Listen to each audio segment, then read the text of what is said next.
Imagine walking into a sprawling castle of red copper, only to find 10 wealthy young men sitting in a circle. Every night, they perform the exact same ritual. They bring out basins of coal dust and ash, smear it across their faces, and weep. If you look closely at these 10 men, you will notice a striking physical anomaly. Every one of them is blind in the right eye. This is exactly what a young king named Ajib discovers when he stumbles upon their copper castle after weeks of wandering. He begs them to explain how 10 different men ended up with the exact same mutilation. The men refuse. They warn Ajib that the answers he wants are none of his business, and that pursuing the truth will guarantee he suffers their exact same fate. Ajib cannot let it go. Driven by an obsessive need to satisfy his curiosity, he insists that he will take the risk on his own head. The kings yield, but their initiation is terrifying. They sew Ajib inside a raw sheepskin and leave him on the ground, waiting for a colossal bird of prey known as a roc to mistake him for livestock and snatch him into the sky. The bird drops him safely on a distant mountain peak. Ajib cuts himself free with a knife and hikes until he reaches the open gates of a magnificent, glittering palace, determined to uncover the king's secret.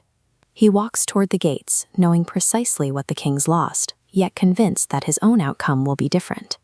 To understand Ajib's confidence, we have to look at his past. Before he was a wanderer, he was a wealthy monarch ruling over a prosperous seaport, commanding a massive fleet to explore distant waters.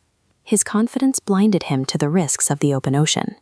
After drifting off course for days, his pilot realized they were being pulled toward a magnetic mass of adamant rock. The mountain stripped every iron nail from their hulls, instantly sinking the entire fleet. Ajib survives by washing ashore and following a dream that instructs him to unearth a magical brass bow. By shooting down a statue atop the mountain, he summons a metal boatman to row him to safety. The rescue comes with one simple rule: he must not speak the name of Allah during the journey. For 9 days he sits in silence, but the moment land appears on the horizon, Ajib is overcome with excitement. He blurts out praise to Allah, breaking the condition and causing his only rescue vessel to sink beneath him. He swims for a day and a night, eventually washing onto a fertile island. There he watches a crew bury a teenage boy in an underground chamber equipped with food and furniture. Once the crew leaves, Ajib uncovers the trapdoor and meets the boy. This ancient Arabic manuscript outlines the prophecy: the boy will be murdered by a man named Ajib. Ajib conceals his identity to protect him. But on the 40th day, Ajib slips while reaching for a knife, accidentally plunging it into the teenager's heart. Ajib does not operate out of malice. His destruction stems from a catastrophic, repeated inability to follow explicit instructions. This pattern of behavior is what makes his arrival at the glittering castle so dangerous.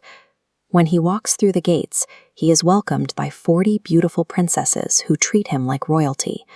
For an entire year, he lives in absolute luxury.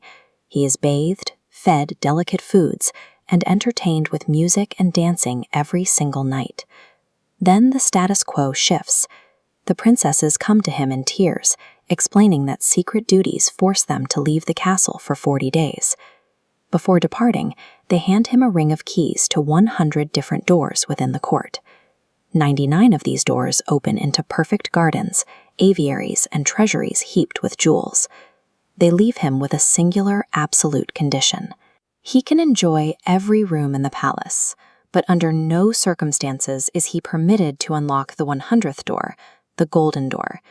For a man who has already lost a fleet and killed a prince by ignoring simple warnings, the golden door is an invitation to finish the cycle of his own undoing. At first, Ajib distracts himself successfully. For 39 consecutive days, he unlocks a new room, dazzled by orchards and precious stones, keeping his curiosity in check. But on the 40th morning, with every other corner explored, he stands before the forbidden entrance. He begins to rationalize. telling himself that merely turning the key to look inside isn't the same as actually entering the room. He turns the key. Inside the vaulted, incense-filled chamber stands a massive, imposing black horse, outfitted with a saddle and bridle of solid gold. Stepping over the threshold isn't enough. Ajib leads the animal out into the open air, climbs onto its back, and strikes it with a switch. The horse immediately spreads hidden wings and rockets into the sky. When it dives back toward the earth, it violently bucks Agib onto a castle terrace, its heavy tail striking him in the face and whipping out his right eye. Half stunned, Agib wanders until he finds his way back to the copper castle. He now physically matches the 10 kings, but because their number is complete, they reject him, leaving him to wander the roads as a blind beggar. Each of the 10 kings bore the same scar because they each made the same choice.